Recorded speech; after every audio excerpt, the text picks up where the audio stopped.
Look like Caitlin Clark's civil rights has sparked a WNBA and NBA probe by the Trump administration. Everyone thinks they know what happened in Caitlin Clark's first season, but the truth is a lot stranger and more complicated than what the news says. It starts out as a simple desire to play basketball, but quickly turns into a political storm, a government probe, and a moment of truth for the whole league. Get ready to have what you think you know about the WNBA proven wrong. Months ago that Trump and his administration was coming. I've been preaching on it. I didn't think it was going to hit the NBA first. I thought it was coming to the W first, simply because of Caitlin Clark, her civil rights being violated, and these damn referees. Things have just gone national, and the WNBA commissioner is now in the hot seat. There are rumors that the civil rights case against Caitlin Clark has grown into a full-on government investigation. Put away the basketball for a while. Now it's time to talk about politics, power, and who really runs the league. Is the real goal of this investigation to get Caitlin Clark justice? Or is politics just getting ready to show off? Please let me know what you think in the area below for comments. This story has so many layers that an onion looks like a single sheet of paper. The Trump government and the Department of Justice are looking into it, along with Caitlin Clark and the top people in the WNBA. Yes, you did read it right. This has gone far beyond the woods. Now, Stephen A. Smith has been someone, too, that has been vocal, has been an advocate about this probe happening. Now, I am here to tell... Sources say that a civil rights probe has been started because of concerns about how Caitlin Clark was treated during her season, including the questionable calls made by the referees and the league's lack of action in response to the loud crowd and alleged hostile behavior she faced. The commissioner is being closely looked at right now. If you've been watching this channel, you know that we've been following Caitlin Clark's story since the beginning. To begin, rough play was played down. Then, fans' worries about safety were put to rest. Next, the league claimed that everything was fine while week after week videos of Clark getting very bad calls went viral. And now, after months, the Justice Department is involved. It looks like someone in Washington pays attention when a league doesn't protect its best player and creates an environment that seems biased. A few months ago, the Wall Street Journal made a strong implication of this by saying that if the league doesn't protect its stars from a hostile climate, the government must. That bold prediction is aged like a fine wine because it correctly describes what is happening now. You know what world that I live in terms of politics? How many times, for one incident after another, have I said, Trump is coming. He's coming. I'm going to say it on national television. But this is where things get really crazy. Some say that the civil rights aspect was a big part of what interested the Trump administration. When someone brought up the Caitlin Clark case, they were already looking into problems with sports betting in the NBA and WNBA. They said that unfair treatment could be the subject of a civil rights investigation. You can't make this stuff up.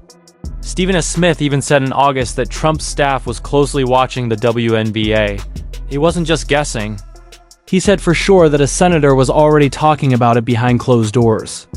Now it's been written about in the news. So why is everyone so angry at the commissioner? All of this comes down to a serious lack of direction. What did the league do while Caitlin Clark was getting beat up? Tweeting about empowering women and acting like everything was fine. Fans didn't believe it. I had to talk about a story that's very, very important. And albeit indirectly, it involves Caitlin Clark, the Department of Justice, and quite possibly the President of the United States himself. Somebody got to say it, so I'm going to say it. But the one thing I will not do is take credit for this. I am looking at the Wall Street Journal. The author of the article is a guy by the name of Sean McLean. Even people who weren't involved started to say that the league was against Ark. She was both the most sought-after and most well-known player in WNBA history. The refs missed what looked like contact. In talks, players said bad things about her, but the league didn't say anything. In this case, the civil rights problem is very important. because it is against federal law for a league to be biased or not follow its own rules equally, especially when race and public opinion are involved. This can lead to big problems. It is now. Having the Trump government involved only makes things more difficult. They thought Caitlin Clark was the sweetheart of America and a model of success and hard work. This means that if they think she is being abused, they will back her up. Now, every analyst from ESPN to Fox has said something about it. Stephen A. said, "If that base picks up this story, the WNBA is going to regret it." Some folks call it being responsible. Some people see it as meddling in politics. But it's bad news for the commissioner no matter what the name is, because you can't run a league while looking completely stupid. Let's tell the truth. This situation could have been avoided at all costs. The league only had to make sure that referees made fair calls and stop its own players from taking cheap shots on social media. But they acted like Clark's fame was a threat instead of a big good thing. The federal government is now looking into the matter and wants to know why league leaders are said to have ignored complaints. Instead of protecting its transformative star, the league's leadership ignores the relentless targeting of Ms. Clark, treating its greatest asset as if she were a PR headache. That approach could turn into a legal liability for the WNBA. That looks bad all the time. Suddenly, the WNBA commissioner is in a lot of trouble, and people are criticizing her from every point. It's been talked about on ESPN, Fox, The Blaze, and even politics podcasts. Some people are calling it a crisis. Some people just say it's karma. No matter what, this is a very bad situation. There are questions being asked by senators. Careful searches being done through old referee records by journalists. And social media detectives gathering all the videos of Caitlin Clark being hit, pushed, or elbowed without a whistle. Millions of people have watched a highlight movie called The Hits That Changed the League that is going viral on X, which used to be Twitter. And over here, the commissioner is talking about how to promote diversity and equality. Thoughtful words, but sadly the wrong time. Hashtags are not what people are looking for. Her fans are really insulting her online. One post bluntly asked, "How do you run a league that lets its most marketable player get bullied on live TV?" Another astute observation read, "If this happened to LeBron or Curry, heads would have rolled already." It's incredibly difficult to argue with that sentiment. Even former players are stepping forward. Some are defending the league, claiming it's simply part of the game. Others, however, are openly voicing what everyone else is thinking. The referees treated her differently. And when a significant number of influential voices start echoing the same sentiment, that's when a situation truly escalates into a major problem. Because now both the DOJ and the Trump administration are intensely interested. And when those two names appear in the same sentence as your league, you know the situation has reached critical mass. Here's the part that nobody wants to admit. This entire debacle was entirely avoidable. The WNBA could have addressed this quietly months ago.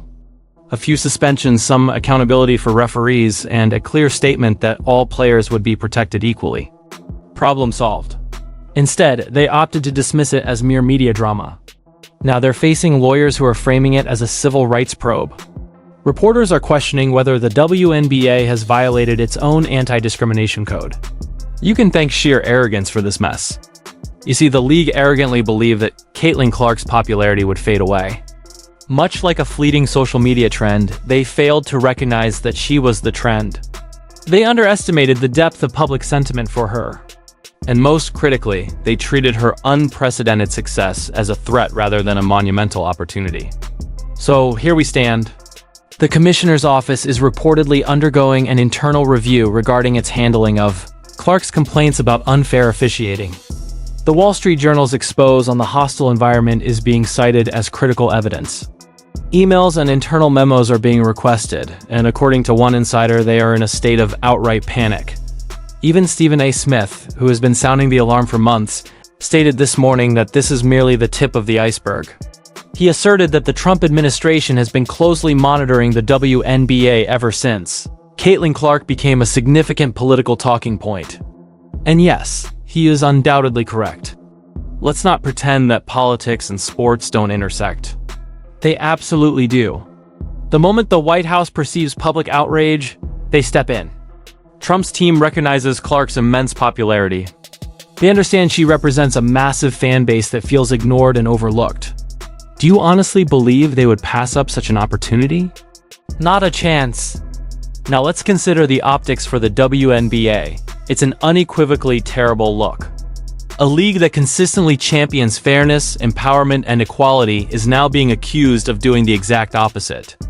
Ignoring bias, allowing referees to play favorites, and failing to protect the very player who has propelled their ratings by an astonishing 400%. The commissioner's official statement thus far has been a brief 2-paragraph press release stating they welcome all oversight and support transparency. In translation, they are sweating profusely because here's what's coming next. Subpoenas, testimonies, executives will be questioned about their decision-making processes. Coaches will be interrogated about league directives. It is going to be an incredibly messy affair.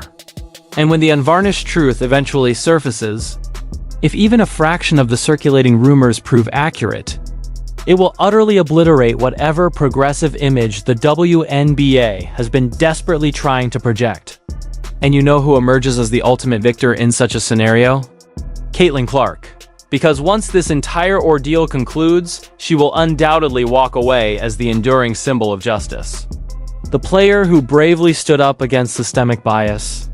Every brand will clamor to sign her.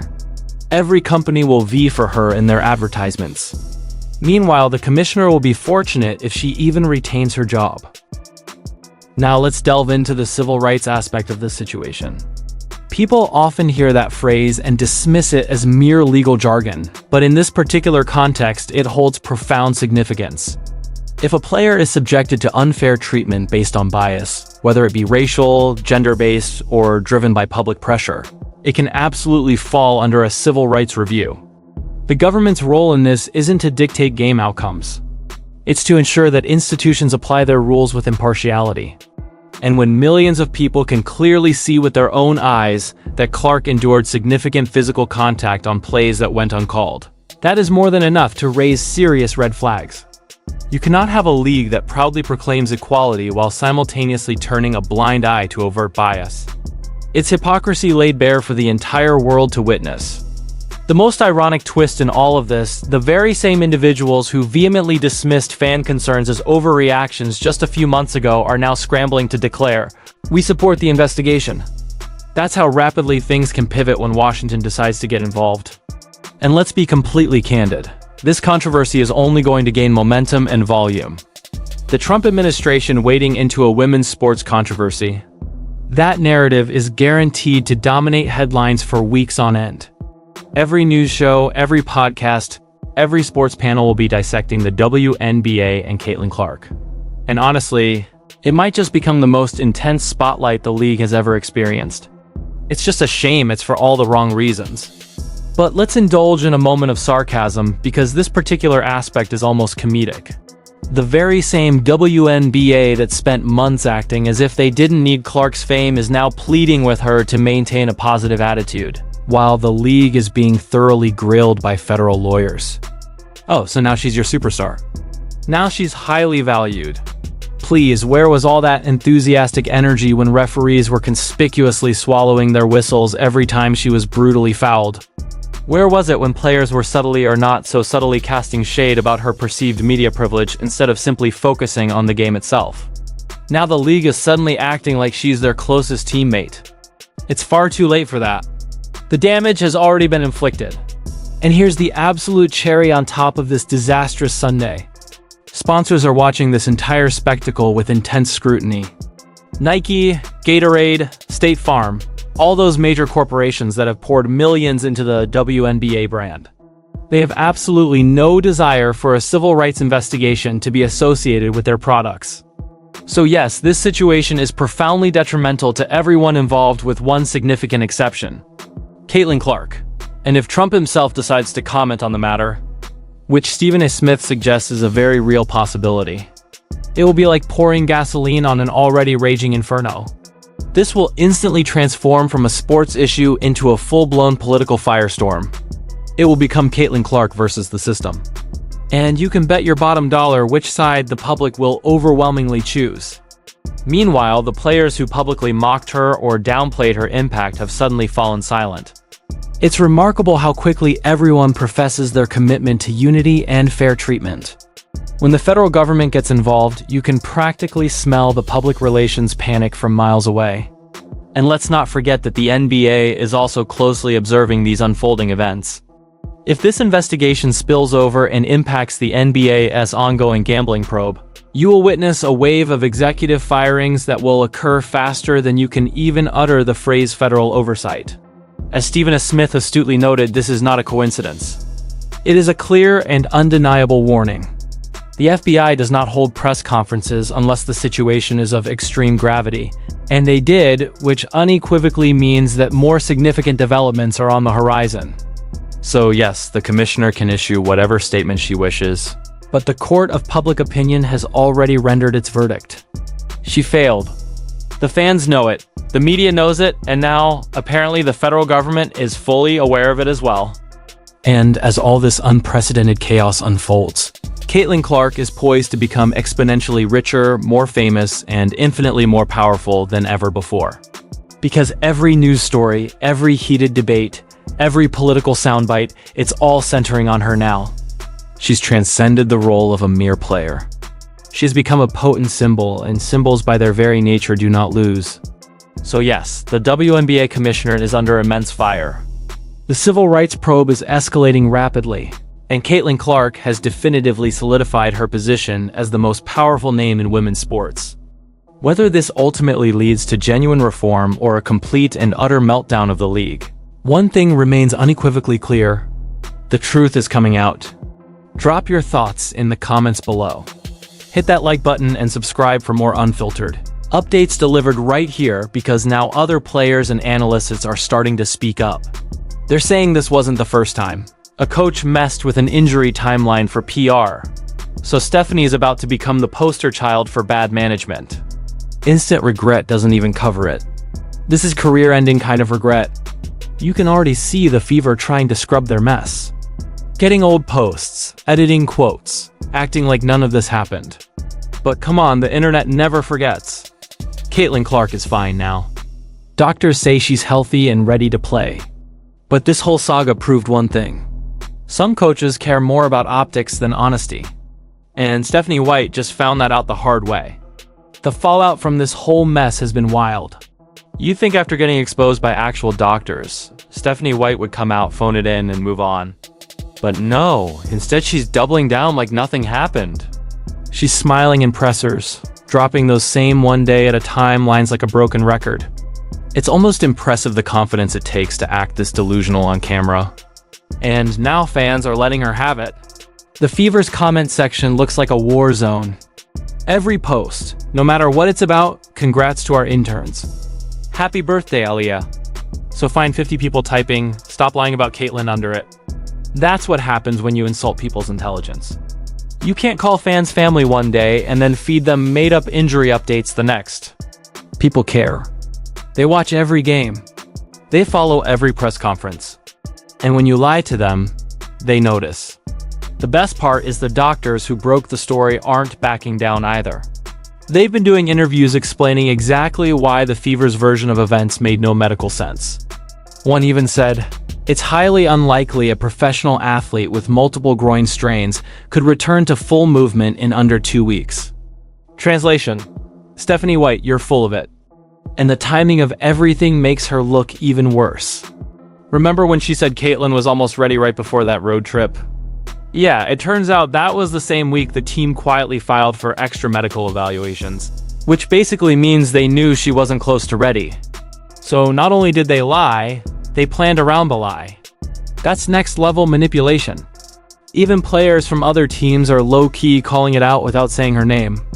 One player posted a tweet saying, "Protect your body. They'll smile at you while putting your job at risk behind your back." Everybody knew what that was about. And it's not just players. The media is waking up too. Reporters who used to back Stephanie are now starting to turn. An article headline literally said, "Fever coaching staff struggles with credibility." That's what journalists say when they catch you lying. But let's get back to the point. Why did the team lie in the first place? Because they were desperate. The Fever season was almost over, and instead of being honest, they tried to fake hope. Meanwhile, her personal doctors had already given her the all-clear to start scrimmaging. When she says it, you can see the assistant coach's face twitch. It was like even he didn't believe what she was saying. From what we know now, her statements don't seem right at all. In real life, the fake smiles, hazy medical talk, and she's feeling good lines all look like they're meant to fix things, and fans are very mean. Someone wrote on Twitter, Stephanie White is handling Caitlin Clark's recovery like a Netflix suspense thriller. Another person wrote, please tell the Fever that this is not the CIA. The truth won't bother us. You can find that on the web. They make jokes out of everything, but the jokes are always based on truth. To avoid further trouble, Stephanie White might want to keep quiet for a while. Each time she speaks out, things get worse. It's being called the Caitlin cover-up on the web. People are making a lot of jokes about this, which is both funny and sad. This whole thing could have been avoided if people had just been honest. Yes, there was instant sorrow, but the damage was already done. Stephanie White wants to be in charge. She's lost it now. The doctor talked. Fans saw right through it, and now everyone knows the truth. That coach's image isn't so great, but Caitlin is fine. What do you think? Did the Fever punish her for this, or did they just fire her? Leave your ideas below. Press like, and don't forget to sign up for